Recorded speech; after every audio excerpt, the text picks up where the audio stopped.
Tell us what great thing happened today. I just love what the Yankees do during home week. It was fantastic. 5-year-old Andy Fass has ocular albinism, so he can't see. He's legally blind. He can see, but it's very fuzzy for him. He was also born without pigment in his skin, so that forces him to avoid long exposure in the sun. They were told, his parents were told, that he wouldn't be able to play baseball. He likely wouldn't be able to drive, and you see him right there, huge smile on his face. Awesome kid. He had the opportunity to meet CC Sabathia, Phil Hughes, Clay Rapata, and they handed him that big baseball so he could see it. And it's just such an interesting story because he met Andy Pettit. He went to a Trenton Thunder game. It was his first ever professional baseball game. And Andy Pettit handed him a baseball as he was walking from his bullpen to the mound or to the dugout to make his start when he was on that rehab assignment. And that kind of sparked a fire in him. And he said, I want to play baseball. So they signed him up for a T-ball league at the YMCA, and he is now playing T-ball. And his parents said, many parents of kids with albinism, they may not let him do that, but he wants to do it. We're going to allow him to do it, and he's having a good time in the process. So he's enjoying his day. As you saw the smile, he's 100%.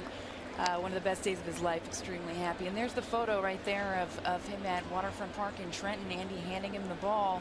And it was a weird circumstance of events that even got him to Trenton that night. His sister was supposed to be honored for being the most improved student, so his parents very proud of her. Ground ball at Knicks. He'll get Lopez. So 7-year-old Katie was there, and it was a Wednesday game till they got their schedule together. They didn't get the tickets in time. It was announced that Tuesday that Andy Pettit was going to be pitching there. So his father actually took to Facebook and said, Andy Pettit, thank you for ruining my family evening. And somebody actually came out and said, hey, I'm a season ticket holder. I have tickets. I'm not using them. Would you like them? And they were those choice seats that you saw him in there.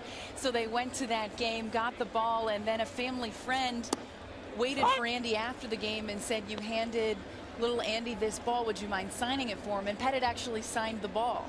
So it was just a weird circumstance of events that turned him on to the sport of baseball. And it's not over with throwing out the first pitch or being in the suite today. It'll be much more than that. A couple of the Yankees are going to go out in the city afterwards, have a little bit of a party, and they're going to play T-ball with them. That's great. And it's totally a surprise to Andy today coming to the ballpark. He didn't know what was going to happen. He knew he was coming to the ballpark, but he did not know that they're going out in the city after. So that part is still a surprise. He hasn't been completely clued in on it yet. I'm hoping he's not watching the broadcast now in the suite.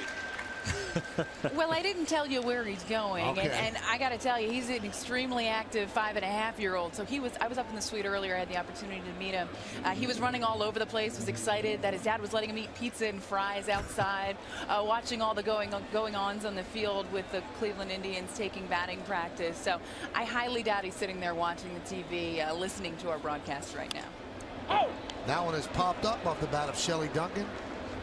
And Cano makes the catch. Meredith, great stuff. A really great stuff. And more to come the next couple of days for Hope Week as it continues with the Yankees.